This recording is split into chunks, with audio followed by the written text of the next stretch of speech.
The past few weeks, Nigerians have seen many constitutional amendments being proposed, from regional government to the one that is actually before the Federal House of Assembly. They are considering a bill that proposes to limit the tenure of governors and presidents to a single tenure of 6 years. They also want to add rotational presidency between the 6 geopolitical zones, plus a second vice president at a time when the government is supposed to be cutting down on expenditure. They want to add an additional executive office. Constitutional amendments are normal things that are done in a democracy. It has been done before in Nigeria in this Fourth Republic. But why are they not focusing on things that will unite Nigerians more? Before we come to the things that will unite Nigerians more, the reason they want to reduce the tenure to a single tenure of 6 years for governors and presidents is simply because they want to cut down on the time they have to loot the treasury. Yes. Is that the right approach? No. Anyone who wants to loot the treasury, even if he has only 1 day in office, he will use that to loot every amount that he needs. So reducing the tenure of a governor or president to a single tenure of 6 years will not guarantee that they will not loot, or that they will loot less. How much they were supposed to loot in 8 years, that they will loot, instead of looting 80 billion naira like Yahaya Bello did, the person will now loot 60 billion naira because he spent fewer years in office. That's not how it works. Instead of focusing on cutting down their tenure or limiting it to a single tenure, let them devote all the effort and make sure that all the agencies, we have many agencies, EFCC, police, SSS, that all of them do their jobs to be able to catch looters. Why not remove immunity for a start? If you remove the immunity of a governor, that means he can be tried while in office. He can be arrested like every other Nigerian. That alone will reduce that looting by more than 50%, yes.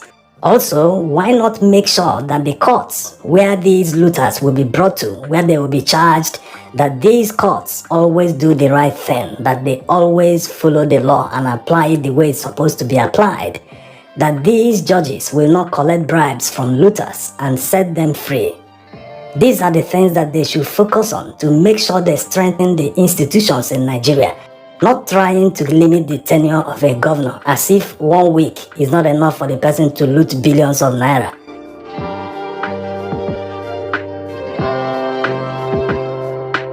Now to rotational presidency. The reason they want to make this amendment is because they recognize that some politicians and some political parties have ganged up against an ethnic group or some ethnic groups or some regions in Nigeria that have never produced the president for a very long time.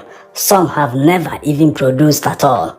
While rotational presidency falls under equity, justice and fairness, the disadvantages actually outweigh the benefits. Because what it means is that if one geopolitical zone produces the president today, and that president spends 6 years in office, it will take 36 years for the same geopolitical zone to produce another president. What it means is that if there is a better candidate in another geopolitical zone, he will not be eligible to contest, despite the fact that he can turn around the economy of Nigeria better than any other candidate at the present time. The fact that it is not the turn of his geopolitical zone will mean that Nigerians will miss out on that smart candidate because of rotational presidency. So it does more harm than good. We cannot, because we want equity, justice and fairness in our country, and miss out someone or people who can turn around the country to become a first world country. That's not right. If rotational presidency shouldn't be added as an amendment to the Constitution of Nigeria, what other measures can the National Assembly members take to guarantee equity, fairness and justice, to stop the gang up of political parties or politicians against some other ethnic groups in Nigeria, so as to give everyone a sense of belonging? Because it is when people have a sense of belonging that they give all their best to the country, that they become 100% patriotic. But when they don't feel wanted, they will even be sabotaging the country because they feel, you don't want me, okay, take it alone. If they see anything that they can work against you, they will do that. What the lawmakers should do is actually very simple. The past presidential election proved that anyone that is popular and smarter than other candidates can actually win the presidential election in Nigeria. The proof is there. Whether the person belongs to a known party, whether the person covers all the geopolitical zones, whatever the person does, once that person is the best candidate and people actually voted for that person will defeat the gang up of political parties and politicians who don't want someone from his region or someone from his ethnicity to become the president. So what the lawmakers should do is to guarantee free and fair elections in Nigeria. It's very simple. If there is free and fair elections in Nigeria like it happened in South Africa a few weeks ago, or like it happened in Nigeria in 1993, any candidate from whatever ethnicity in Nigeria, even if he comes from an ethnic group that is less than 2,000 people, he will win the election once he got the popular vote. The problem is, when these corrupt politicians gang up and capture the state, they use ill-gotten money to buy up everything, buy up and hijack the whole system. They will buy up INEC officials, buy police, buy army, everyone, even the courts and judges. So whether they won the election or not, they will win at the tribunal, at the Supreme Court, they win everywhere. So this is the problem. They don't need to include rotational presidency to guarantee that every ethnic group, or at least everyone from every geopolitical zone, must have the chance to produce the president. No, it's not necessary at all. All we need to have is free and fair election. They can guarantee this by making sure that all election results are uploaded. They have to punch the figures. Look at small African countries. They conduct election today, the results are announced the same day, or maybe into the night. But ours take days and days and days, a long time, because of logistics problem. So if free and fair elections can be guaranteed, there's no need talking about zoning it to this person, zoning it to this region, zoning it to where and there. It's not necessary at all. Now to the constitutional amendments that National Assembly members should actually consider. These amendments are things that will actually unite Nigerians more.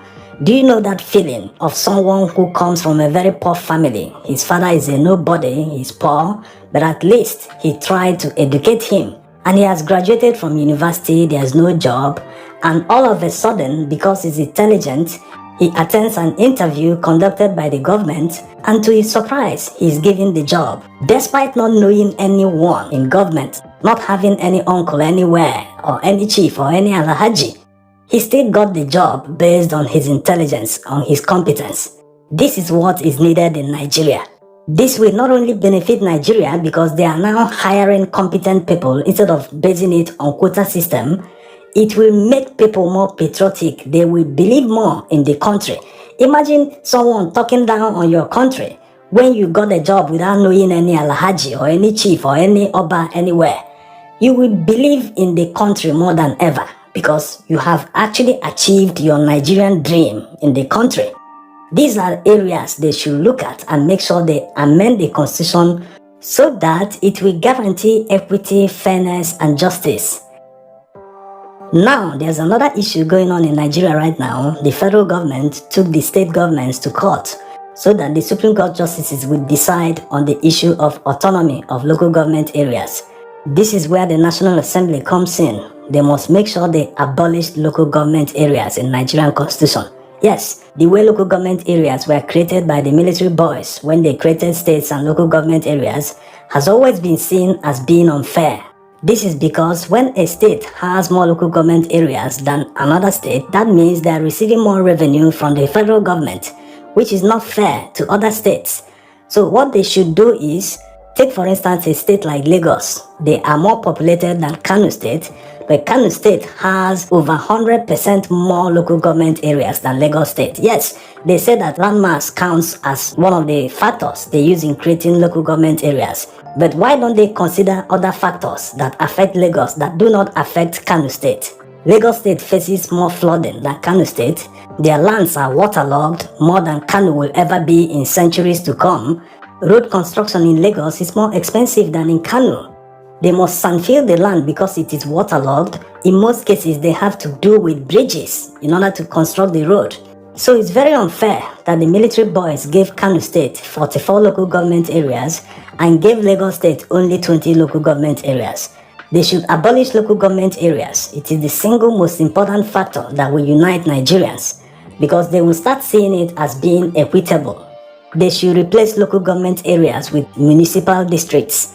All cities that qualify to have a mayor will have mayors, and all the other spaces within the state will be governed directly by the state governors.